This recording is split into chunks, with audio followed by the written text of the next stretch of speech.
ತಾಲೂಕಿನ ಗ್ರಾಮದ ಆವರಣದಲ್ಲಿ ಮಹಿಳಾ ಗ್ರಾಮ ಸಭೆ ನಡೆಸಲಾಯಿತು. ಕಾರ್ಯಕ್ರಮದಲ್ಲಿ ಗ್ರಾಮ ಪಂಚಾಯಿತಿ ಅಧ್ಯಕ್ಷರಾದ ಶ್ರೀ ವಿನೋದ್ ರೆಡ್ಡಿ, ಜಿಪಿಎಲ್ಪಿ ಒಕ್ಕೂಟದ ಅಧ್ಯಕ್ಷೆ ಶ್ರೀಮತಿ ಅಮರಾವತಮ್ಮ, ಅಂಗನವಾಡಿ ಸಿಬ್ಬಂದಿ, ಆಶಾ ಕಾರ್ಯಕರ್ತೆಯರು ಹಾಗೂ ಸಹಾಯಕರು ಹಾಜರಿದ್ದರು. ಸಭೆಯಲ್ಲಿ ಮಹಿಳಾ ಸಮಾನತೆ, ಪಾನೀಯ ನೀರಿನ ನಿರ್ವಹಣೆ, ಗ್ರಾಮೀಣ ಸ್ವಚ್ಛತೆ ಮತ್ತು ಸರ್ಕಾರದ ವಿವಿಧ ಯೋಜನೆಗಳ ಬಗ್ಗೆ ಸುದೀರ್ಘ ಚರ್ಚೆ ನಡೆಯಿತು. ಪಂಚಾಯಿತಿ ಅಡ್ವಾನ್ಸ್ ಇಂಡೆಕ್ಸ್ 2023-24ನೇ ಸಾಲಿನ ಅನೌನ್ಸ್ ಮಾಡಲಾಗಿದೆ ಎಂಬುದನ್ನು ಹಂಚಿಕೊಳ್ಳಲಾಯಿತು. ಜಲಜೀವನ್ ಮಿಷನ್ ಕಾರ್ಯಕ್ರಮವು ಇನ್ನೂ ಆರಂಭವಾಗದಿರುವ ಬಗ್ಗೆ ಹಾಗೂ ಶ್ರೀಶಕ್ತಿ ಮತ್ತು ಇತರ ಸ್ವಸಹಾಯ ಸಂಘಗಳಿಗೆ ಸಹಾಯ ಮಾಡಲು ನಾವು ಸಿದ್ಧರಾಗಿದ್ದೇವೆ ಎಂಬುದನ್ನು ಪಿಡಿಒ ಪ್ರಕಟಿಸಿದರು.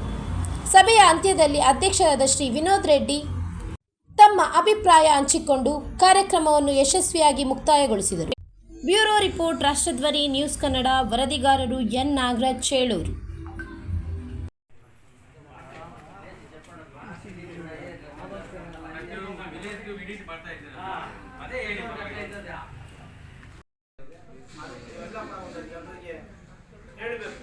ತಿಳುವಳಿಕೆ ಬರಬೇಕಷ್ಟೇ. ಏನು ನೀರು ಹೋಗ್ತಾ ಇರ್ತದೆ, ನನಗೆ ನಾವೇ ತಿಳಿಸ್ತಕ್ಕಂಥದ್ದು, ತಿಳಿಸ್ಬೇಡ ತುಳು ಹೇಳೋದು. ಈ ಕೆಲಸನ ನಾವು ಜನತೆಯಲ್ಲಿ ಅರಿವು ಮೂಡಿಸ್ಬೇಕು.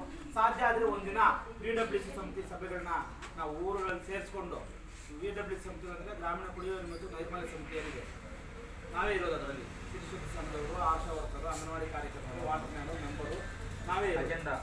ನಾವು ಅದಕ್ಕೆ ಸೇರಿಬಿಟ್ಟು ಒಂದು ಕಡೆ ಚರ್ಚೆ ಮಾಡಿ ನಮ್ಮ ಮೂರನ ನೀರಿನ ಸಮಸ್ಯೆಗಳು ಗಂಭೀರವಾಗಿದ್ದರೆ ಪಂಚಾಯತ್ ತಿಳಿಸಬೇಕು, ಸಾಮಾನ್ಯವಾಗಿದ್ದರೆ ಅಲ್ಲೇ ಪರಿಹರಿಸಬೇಕು.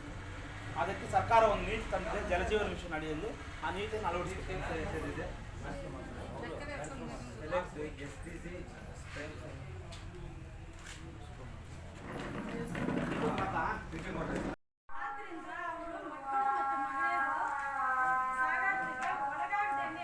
ಯಾವ್ದಾದ್ರೂ ಮಹಿಳೆಗೆ ಏನಾದ್ರೂ ತೊಂದರೆ ಆದರೆ